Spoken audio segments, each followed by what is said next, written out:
right? So that's why a lot of people are like, you never talk about bulking, because the fundamentals are the same. The difference from bulking and cutting is you're both trying to get stronger at different rates. Bulking is you'll get stronger faster, right? But bulking and cutting, you're trying to get stronger. You're not trying to maintain strength. You're trying to get stronger with both of them. Bulking and cutting, you're trying to be a strong athlete. They're the exact same. The only difference is the calories that are coming in, right?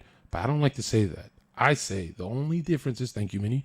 The only difference is, are you suppressing appetite or not?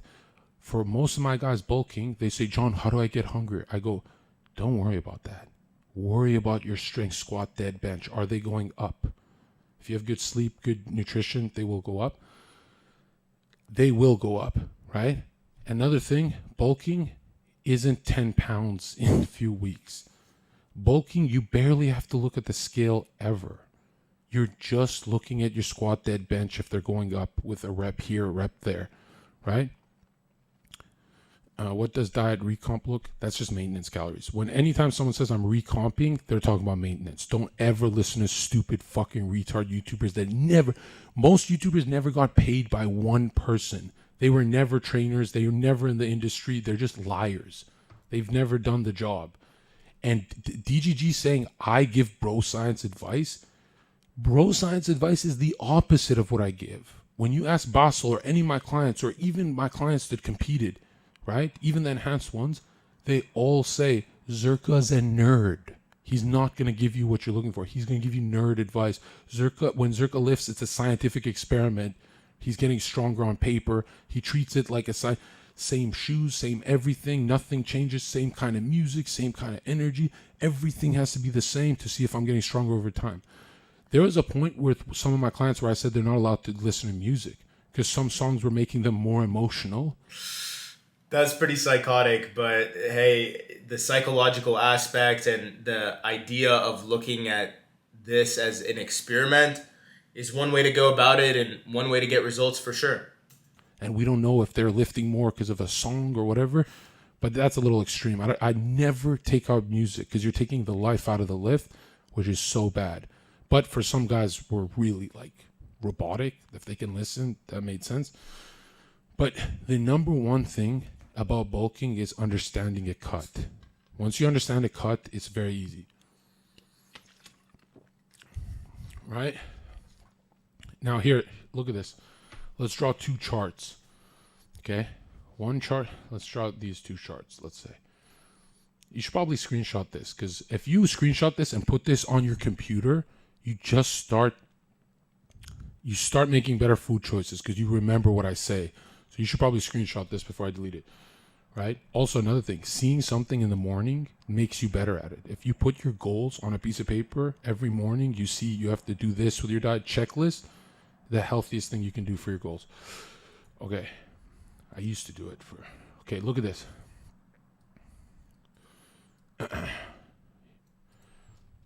Look at the difference from bulking. Hate these terms by now, but okay. The difference from bulking and cutting is, right?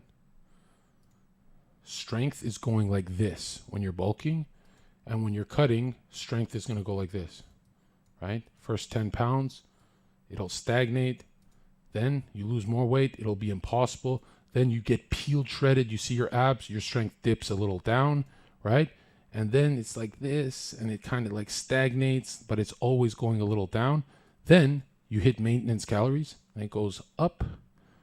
Then you go into a lean mass phase or a bulk, and then it starts going back up. But really, what most people, how they see their cut is like this. Their strength's going up, then they lose 10 pounds, strength going down, lose 10 other pounds down, and then boom. That is going to destroy the appearance you have. You're going to look soft, stringy, and flabby, right? Most people cutting get weaker. That's not it. I know it'll stagnate, but that's not it, right? Why this bulking line is unhealthy is this is how people become fat, bald guys in the gym, right? Because bulking really looks like this, right? First year, up, second year less, third year less, and then it's kind of like that. That's what bulking is going to look like if you want to stay lean. It's not going to skyrocket up all the time.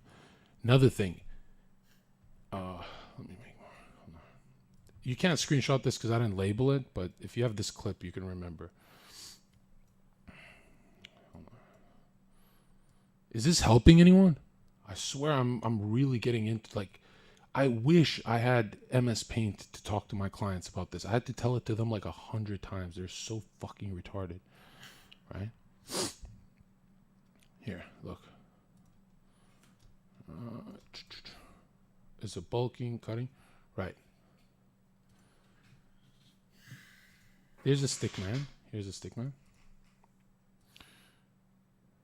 Most of your chatters know this shit. No, not even IFBB pros know this shit. They just train their ass off.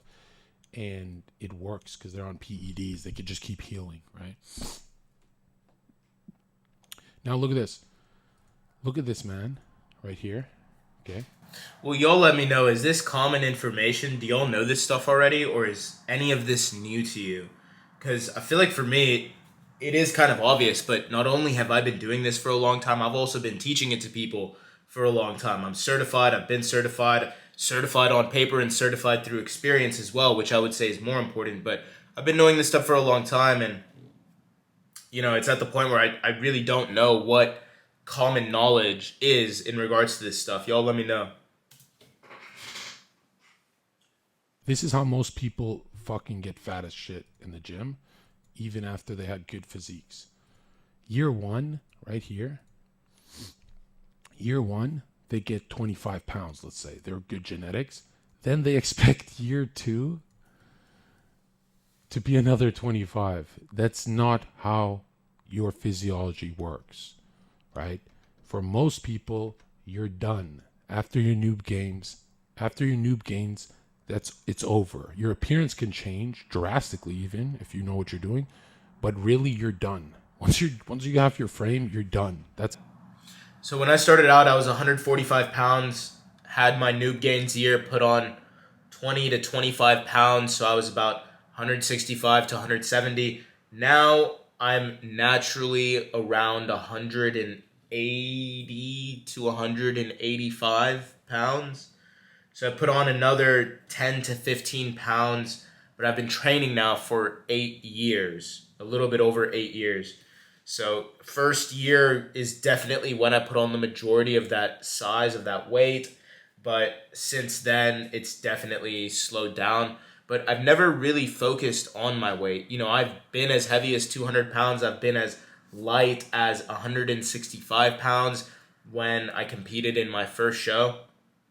My weight has definitely fluctuated, but I've never really paid attention to it so much. I always pay attention to how I look, really, and how I feel when I'm in the gym.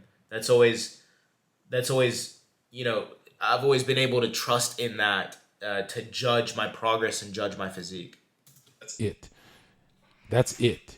So the next year might be 5 pounds. The year after that might be 2 if you're genetic specimen. But for natural bodybuilding, your test will start to go down after age 25, they say, right? So really, you're going to be going backwards. Right? You don't just keep fucking building 25 like they say, like they try and sell you this. Well, first year I did 25. Now, John, I'm kind of stagnated. Yeah, what did you think? You're going to keep putting on 25 every year? Right? So after your frame, your noob gains, then you just work on appearance, detail, and strength, really. How clean is that 25, right? Is it a fat 25 you added? No one gets pure 25 muscles, 25 pounds of muscle. And if you want to know how drastically your body looks with even 1 extra pound of muscle, think of going to Costco or Walmart and buying 50 pounds of meat, right? Buy 50 pounds of meat and put it on your shoulders and shit. That's a whole nother human. So if you say, 50 pounds is not enough in a 10-year span, it's a lot. It's a lot of fucking muscle, dude. It's a lot. You're just used to steroid guys. It's a lot, right? Another thing, right?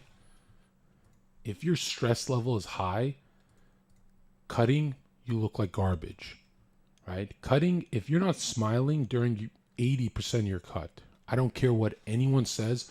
Even clients I had with eating disorders were smiling during their fat loss phase. I don't care what anyone says. If you know, let's say 3 scoops of protein and a bunch of oatmeal, and then they want to like have McDonald's, I go, just go have it. Don't stress, go have it, right? And go ruin your diet. They don't get the whole menu. They get like a burger and fries or whatever, and it's not that bad. What's bad is when they're broccoli, rice, broccoli, chicken, rice, broccoli, chicken, and then they go have the whole menu in McDonald's, which is a catastrophe for your weekly net calories and your end appearance, right? So, yeah, he's right. I would say having a cheat day or a cheat meal every now and then, not talking about the diet break because that's different, but even just incorporating a cheat day, a refeed meal when it really, really gets tough can save you in the long run. That's all he's saying. My guys would cheat literally every day here and there, but it wasn't cheat. It was like a cheat. It wasn't a cheat. Another thing, when you're adhering to your diet, my clients used to panic. John, I fucked up the diet. I just had a whole pizza. I've got a bodybuilding show in 7 weeks. I don't know what to do. I go, easy. Nice and easy, because that never happened. They go, yes, it did. I have proof. I have pictures. No, it didn't. Swallow an amnesia pill. The next day, John, I ate another pizza. I go, hey, that never happened. Swallow an amnesia pill. The next day, yo, I had another pizza. I go, yo, what the fuck are you doing, bitch? And they go, I know. I go, amnesia pill. Go back to the diet. He went back to the diet and he got peeled. But if I stressed him about those pizzas, he would have ate more. You understand? Yes, and he might have tried to overcompensate with cardio. He might have tried to starve himself for the next couple days, all of which would lead to him ultimately failing. All you have to do is, it never happened, and go back to it. Never happened. I tell my clients the same thing. Just act like it didn't happen. It did, but there's nothing you can do about it now. The best thing you can do is just get back to the plan as it's been planned out for you. If you dwell and stress on your fuck-ups, it'll fuck up your whole diet, right? No, shaming works, but you have to also remember that dwelling is the biggest cucker of success. You could be a genius, but if you dwell on your less genius past, you're fucked. Yes, I think shaming definitely works. There's a time and place for it, but shaming for something that's already happened is not the most constructive way to go about shaming when you're trying to do it in a constructive way. Obviously, I'm talking about shaming in a constructive way that ultimately leads to the person getting motivated to do something different. But if you're shaming them about something they already did and they can't change, that's not really helpful. So that's why I say you cheat on your girl, it never happened. Amnesia pill. Go back to loving her. I'm kidding. God saw that, you fucking idiot.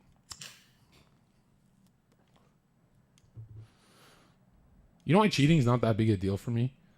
Because I go, who are you cheating on? Most women are evil now. Like, who cares? But if you say, John, I cheated on a really good girl, that's satanic. Or it's like most girls are like just kind of like taking everything from a man and giving nothing in return. Like, not a big deal, bro. Go cheat. Yeah, most chicks are not worth not being cheated on. That's what he's saying. She's a sweetheart. That's evil. Oh, you know. Yeah, it's bad. That's why I joke about that. Been Like there that. too, though. Yeah, bullying works for fat asses. My clients would be afraid of me. Like, ask anyone Steve Nash, they would be so scared, right? Yeah. No, when boomers cheat on each other, it's a big deal. But when Zoomers cheat on each other, like, who cares, bro? They're Zoomers. They're gonna hate each other anyway. They're fucking weirdos. Do you pay for dates and vacations with your girl? Yeah, if she's bringing me like if she's, let's say in Texas, she was streaming 6 hours while I slept, and then I would take over, then yeah, that's like, she's helping out, she's an employee, that's fine. I've also flown out friends too, if they're gonna help my fucking stream, right? But if she bring you nothing, then fuck that shit, right? I think that's the only girl I ever paid for is she's helping out, right? Like, and not complaining about it either. If they're complaining, that's too much. More gym info. Who actually wants more gym info? I'm kind of bored.